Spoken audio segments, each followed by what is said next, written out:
normal akan membacakan puisi berjudul Keluh Keluhan Sunyi untuk menentukan hati bersama. Saya sebagai tukang cilok akan membacakan puisi yang berjudul Si Bulan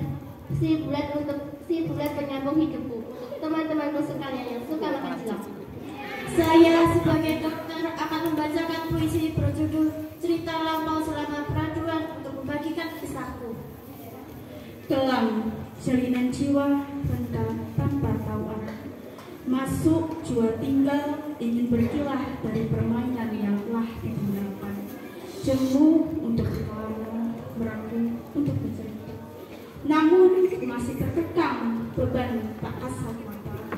Beliaulah yang kutemukan di sudut gubuk tua arwah bunda. Cilok-cilokmu yang berdebar tekan, sekali lagi terpaksa ku hela nafas. Merelakan hasil perjuanganmu semenjak fajar berdatang. Inilah salah satu rentetan dari seorang penjual Organ dalam manusia. Palang biasa buatku dari merah keceret hingga pecat biru tua. Tak jarang harus kualiri pembuluh darah pasienku dengan Air kopi campur susu. Katanya itu yang beliau idamkan. Bilangnya sebagai sahabat sejati. Ancamnya kepadaku akan dirasuki. Jadi harus kubawakan secangkir kopi bersama dengan gas melon yang katanya buat kaum miskin. Turut ku bawa berkeliling setiap hari demi sesuap nasi buat keluarga kecilku, untuk anakku yang minta susu rasa, obat diare. Sekali dua kali berikan kepada masyarakat beragama dua dengar seperti karyawan pabrik tahu, karyawan pabrik korek api, dan juga semua ART bidang 1 sampai 5. Semua uring-uringan kehilangan saya perusahaan kaca. Mereka minta tanggung jawab dan pesangon. Karena cuma saya yang tahu saya berantas. Padahal saya bulan lalu kesleo di pinggir kali. Kata arwah kakek-kakek itu seraya berkata, makan cilok sambil kepedasan. Pernah keluarga ku lakukan sebab 2 hari daganganku tak laku dijual. Namun sekali lagi, penatku tak menjadi halangan untuk mengusap-usap ingus. Ku pandang gadis kecil itu tak kuasa membendung tangisnya. Lantas kutanya kenapa. Paro terbesar. Ia menjawab, juga akan punya adik.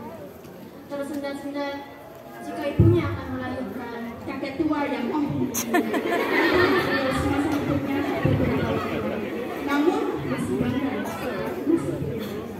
meskipun akhirnya atau kesleo lalu secara buntu. Ketika lalu di PHK dari pekerjaanku, hingga akhirnya kuputuskan untuk berjualan Anak balita. Anak polos pikirannya, kiranya seorang ibu yang akan melahirkan akan meninggal. Bukannya dirinya dengan sedikit keluhan, namun dia lahir dari siapa? Berpikir sepersekian detik, semakin kencang tangisnya hingga semacam Bu RT yang kerasukan. Bicara baru tak ayal Bu RT yang semula galak macam anak beranak dirasuki arwah kakek-kakeknya. lebihnya nyelin borak. Tak jarang mereka berikan kepada pembeli daganganku. Sakit rasanya hatiku. Padahal tak sedikit pun kugunakan pengenyal berupa santet. Sangat ramai diperbincangkan di desa terpencil. Ada gadis yang mengeluh sakit, semacam ditusuk perutnya. Konon telah disantet ibu tirinya. Namun setelah diperiksa, ternyata Cucunya si Budeng. Ada yang masuk SMP katanya. Jujur, yang pasti aku sudah jengah mendengar ujian beliau yang terasa gurih dan kenyal. Tentu semuanya karena bahan yang aku beli dengan tepat, berkualitas dan seimbang. Dan ternyata tangannya juga berbakat. orang meninggal. Sudah sering terjadi karena kelahiran yang kekurangan fasilitas, informasi, dan tenaga ahli. Wajar bila anak itu berpikir bahwa mati pun masih serius. Seolah gugur lamunnya malah tak tahu. Bila saja santet itu ada, teringin sekali ku santet anakku sendiri. Membuat gerobakku ambil dan tak bisa balik lagi. Isinya menggelincir cilok-cilokku hingga pulau seberang. Tak pernah terbayang aku injakan kakiku di tanah ini.